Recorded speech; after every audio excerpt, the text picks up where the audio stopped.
hanya ta so makankancewa, wato kana daɗa ficewa daga gari kenan zuwa ƙauyaku. Bayan tafiyar awa 3, muryar Amurka ta karkare a wani ƙauye da ake kira Shekau domin ganawa da wannan mata mai suna Falmata Abubakar.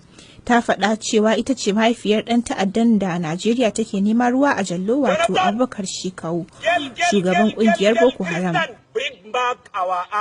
Dattawan ƙauyen da sauran shugabannin jama'ar wurin sun tabbatar cewa Falmata ita ce mahaifiyar Shekau.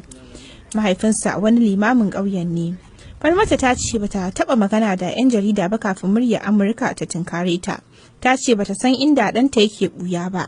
Ta ce ban sani ba, ban san inda yake ba, Allah kaɗai ya sani, shekara 15 kenan ban sa sha idona ba. Ƙauyen Shekau kamar kowane ƙauye ne a Najeriya. Mutanen ƙauyen Shekau sun ce sukan sakaya sunan ƙauyen su saboda kada a yi zaton suna ɓoye Abubakar Shekau ko kuma suna da alaƙa da ƙungiyar Boko Haram. Falmata ta ce ɗanta ya bar Shekau yana ɗan yaro domin ya ci gaba da karatun Ƙur'ani a Maiduguri, birnin da ya kasance cibiyar koyon ilimin addinin Islama da ya samo asali ɗaruruwan shekaru da suka gabata. Kamar kowane yaro, Shekau almajiri ne a lokacin. Iyaye kan aika ɗa da 'ya'yansu a matsayin almajirai su koyi karatun Ƙur'ani a makarantun tsangaya. Malamin tsangaya yakan bi da ɗalibansa su haddace Ƙur'ani. Almajirai sai sun yi bara suke samun abinci. Ana kyautata zaton haka ma Shekau yayi lokacin da yake almajiranci.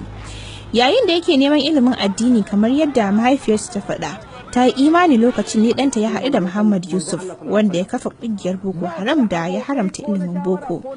Falmata ta ce an juya wa ɗanta hankali ne. Tun da ɗanta ya bi Muhammad Yusuf bata sake ganinsa ba. Ɗana ne, kowace uwa kuma tana ƙaunar ɗanta. Ya kamata mu gyara abubuwan da ya yi domin ya kawo mutane da dama bala'i. Ina zan gan shi na faɗa masa cewa abubuwan da yake yi ba su da kyau. Ya kawo mutane da dama rudani. Mu yi addu'a Allah ya nuna masa hanyar gaskiya. Ana zargin Abubakar Shekau da shugabantar kungiyar ta'addanci da ta yi sanadiyar mutuwar mutane fiye da 30,000 a arewa maso gabashin Najeriya da yankin tafkin Chadi. Lalata makarantu na cikin bakar aqidar Boko Haram. Kungiyar ta kone ko ruguza makarantu fiye da 1,400 da suka hada da makarantar firamare ta farko a duk fadin arewa maso gabashin Najeriya. Mayakan Boko Haram sun kashe shugaban makarantar da sakatarensa. A shekarar 2014, Boko Haram ta kai hari kan wannan makaranta inda ta kashe ɗalibai 59. Watan Fabrairun wannan shekara, kungiyar Boko Haram ta sace ɗalibai fiye da 100 daga makarantar 'yan mata da ke Dabci.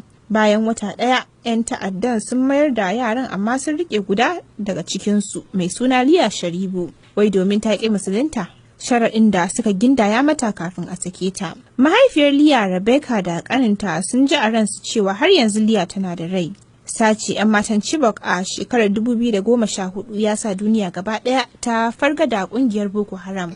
Aka tashi aka yi wa ƙungiyar ca a duk faɗin duniya. Har yanzu ƙungiyar Bring Back Our Girls ko BBOG tana ci gaba da fafutukar nemo a sako 'yan matan Chibok 100 da suka hada da Dorcas Yakubu, wadda ta cika shekaru 20 da haihuwa wannan makon, tana tsare a hannun Boko Haram. A shekarar 2016 an ga Dorcas Yakubu a cikin wani bidiyo da 'yan ta'addan suka fitar, inda take cewa su yi haƙuri su gaya wa gwamnati ta saki 'yan uwansu domin su ma a bar su tafi. Ta'addancin ya shafi Falmata saboda ba ma za ta iya gane shi ba a yanzu.